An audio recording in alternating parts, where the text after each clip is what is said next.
অন্তর্বর্তীকালীন সরকারের প্রধান উপদেষ্টা ডক্টর মোহাম্মদ ইউনূসের সঙ্গে বৈঠক করতে আজও 7টি দলের রাজনৈতিক দলের নেতারা ইতিমধ্যেই প্রধান উপদেষ্টার যে বাসভবন যমুনা, সেই যমুনায় প্রবেশ করেছেন। আমরা দেখতে পাচ্ছি অন্যান্য যে উপদেষ্টারা রয়েছেন অন্তর্বর্তীকালীন সরকারের, তারাও কিন্তু আসতে শুরু করছেন। আমরা দেখছি 2 জন উপদেষ্টা তারা এই মুহূর্তে যমুনায় প্রবেশ করছেন এবং এই যে 7টি দল যারা রয়েছে তাদের সঙ্গে আজও আবার বৈঠক অনুষ্ঠিত হবে।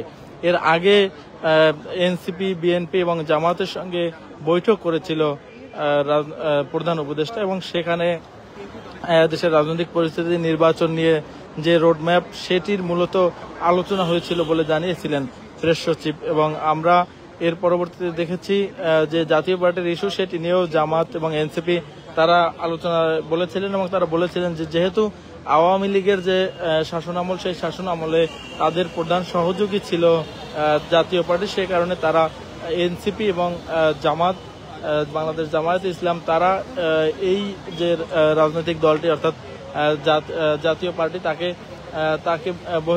রাজনৈতিক করার যে সুযোগ, সেটি না দেওয়ার আবেদন তারা তুলেছিলেন বা সেই বৈঠকে তারা জানিয়েছিলেন। পরবর্তীতে বিএনপি এই ব্যাপারে কোনো মতামত দেয়নি, এমনটা কিন্তু বিএনপি নেতাকর্মীরা জানিয়েছিলেন। আমরা দেখতে পাচ্ছি আজকে আরও 7টি রাজনৈতিক দল ইতিমধ্যেই প্রধান উপদেষ্টার সঙ্গে বৈঠক করতে এই যমুনায় এসেছেন এবং সেই বৈঠক শুরু হওয়ার কথা রয়েছে। এবং এই দলগুলোর মধ্যে হয়েছে যারা অংশগ্রহণ করেছেন তারা হলো এবি পার্টি, নাগরিক ঐক্য, গণসংহতি আন্দোলন, গণ অধিকার পরিষদ, এলডিপি, ইসলামী আন্দোলন বাংলাদেশ, জাতীয় গণফ্রন্ট ও হেফাজতে ইসলাম বাংলাদেশ।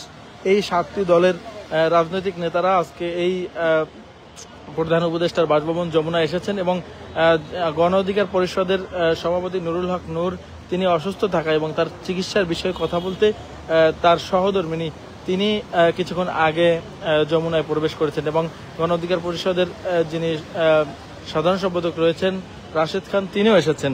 আমরা এবং রাজনৈতিক দলগুলোর সঙ্গে ধারাবাহিক সংলাপকে আসন্ন যে জাতীয় নির্বাচনের প্রস্তুতি এবং সেই প্রস্তুতিকেই মূলত অগ্রাধিকার হিসাবে দেখা হচ্ছে।